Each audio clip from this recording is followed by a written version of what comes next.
Bonjour à tous, c'est Saki Lenoma. Alors juste une petite vidéo pour faire une petite update, pour vous dire ce qui se passe. Du coup, je vous avais dit que je faisais un travail où j'étais pas rémunérée dans une agence de voyage. Et il s'avère que ce travail ne se passe pas super bien. C'est quelque chose de très pesant, c'est beaucoup de charge mentale. Et je pense que je vais arrêter. Voilà, bonjour, bienvenue sur ma chaîne. Moi c'est Saki Lenoma et sur cette chaîne je parle du PN, mais on va dire que je parle de relations en général, relations amoureuses, que ce soit des relations saines ou des relations toxiques. Donc n'hésite pas à t'abonner et clique bien sur la cloche si tu veux être au courant des prochaines vidéos. Alors j'ai pas sorti ma ring light. Bon, bref, parce que j'avais la flemme. Mais bon, du coup, là, il y a pas mal de grains sur la vidéo, mais c'est pas grave, c'est le contenu qui compte, n'est-ce pas? Alors, du coup, franchement, je me rends compte qu'en fait, je pensais avoir envie de monter mon agence de voyage, mais j'aime pas et je vois bien que c'est vraiment une galère et il y a beaucoup de choses à faire et c'est pas forcément rentable. En fait, là où je travaille, on fait des voyages bien-être, yoga, tout ça, méditation. Et justement, c'est les valeurs de l'entreprise. Pourtant, c'est pas ce que je ressens en fait. On travaille dans un open space avec plusieurs startups. Il y a du bruit toute la journée, c'est insupportable. En plus, c'est de la lumière artificielle. Il n'y a pas de fenêtre là où on travaille. C'est vraiment un espace fermé. C'est vraiment très stressant, c'est très angoissant. Vu que je suis pas rémunérée, du coup, oui, pourquoi je suis pas rémunérée? Parce qu'en fait, c'est un stage. Donc voilà, c'est pas. Enfin, c'est normal, ouais, c'est normal. Et c'est une entreprise qui tourne avec pas mal de stagiaires. Il y a beaucoup de stress. Je ramène mon propre ordinateur pour travailler. Les missions, elles sont pas plus intéressantes que ça. J'apprends rien. En fait, je fais des choses que je sais déjà faire, mais ça m'apporte pas plus que ça. Et la plupart du temps, j'ai l'impression que ce qu'on fait, en fait, ça sert à rien. Mais voilà. Le midi, justement, je suis même pas rémunérée en ticket restaurant ni rien. Donc je vous rappelle que j'habite à Paris où c'est super cher. Mon stage se passe à Paris aussi. Et franchement, c'est difficile au quotidien et je pense que je vais arrêter parce que ça. Déjà que je suis pas bien par rapport à ce que je vous avais dit dans mes podcasts, plus le stage, c'est une accumulation de choses qui font que je suis dans une spirale négative et que ça va pas du tout. Ah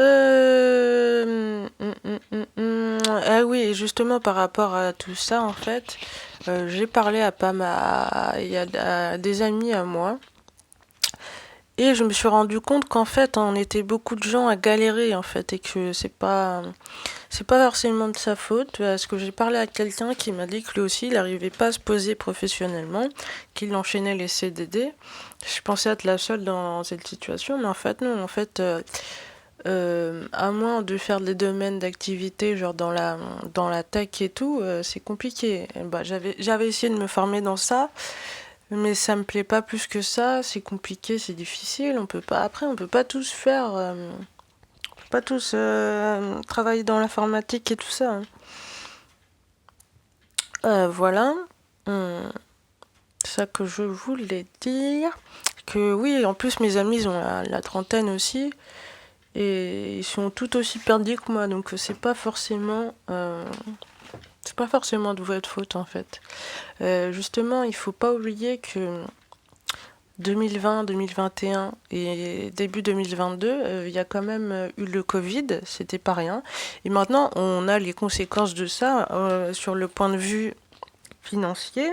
C'est que les boîtes, elles ont pas forcément, elles ont peur de recruter puisqu'elles sont pas rentables. Je sais qu'il y a beaucoup de boîtes qui ferment en ce moment. Et c'est pas forcément de votre faute, vous voyez. Et même là où je fais mon stage, en fait, franchement, ça se vend pas super bien. Et c'est pour ça que ça marche pas. Et en fait, du coup, la boss, elle est stressée. Ça nous stresse tous. En fait, c'est une accumulation de choses.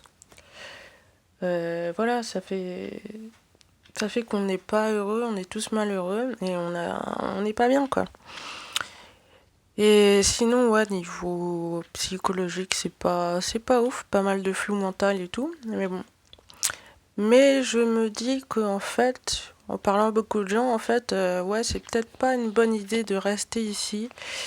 Peut-être aller vivre dans une autre ville, hein, par exemple, mais même pas forcément loin, genre aller à Lille ou dans des villes comme ça pourrait être sympa. Ça permet de changer et d'être dans un cadre où tu as des gens quand même très différents des Parisiens.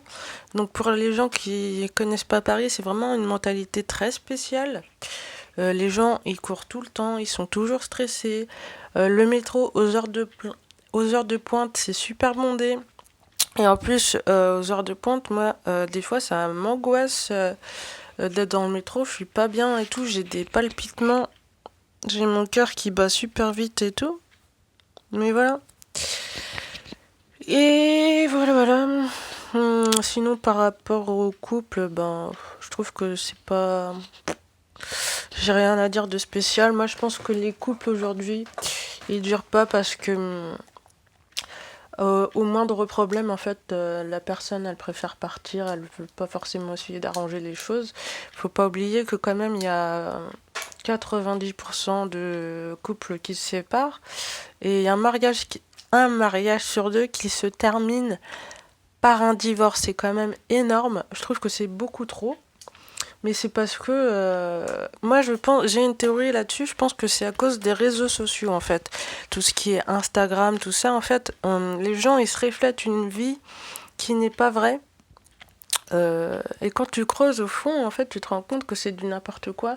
En fait, on est dans la culture du paraître, dans la culture de l'apparence, dans la culture du fake. Tout est faux en fait. Et en fait, on montre une image de nous qui n'est pas vraie. Et si jamais tu montres la vraie image de toi, ton moi profond, si tu montres tes ombres, c'est Carl Jung je crois que c'est lui, ouais, qui disait qu'il fallait travailler sur ses ombres pour un truc comme ça, genre le travail de l'ombre. Mais ouais, c'est pas con parce qu'en fait, il n'y a pas d'ombre il n'y a pas de lumière sans ombre, c'est ça le truc.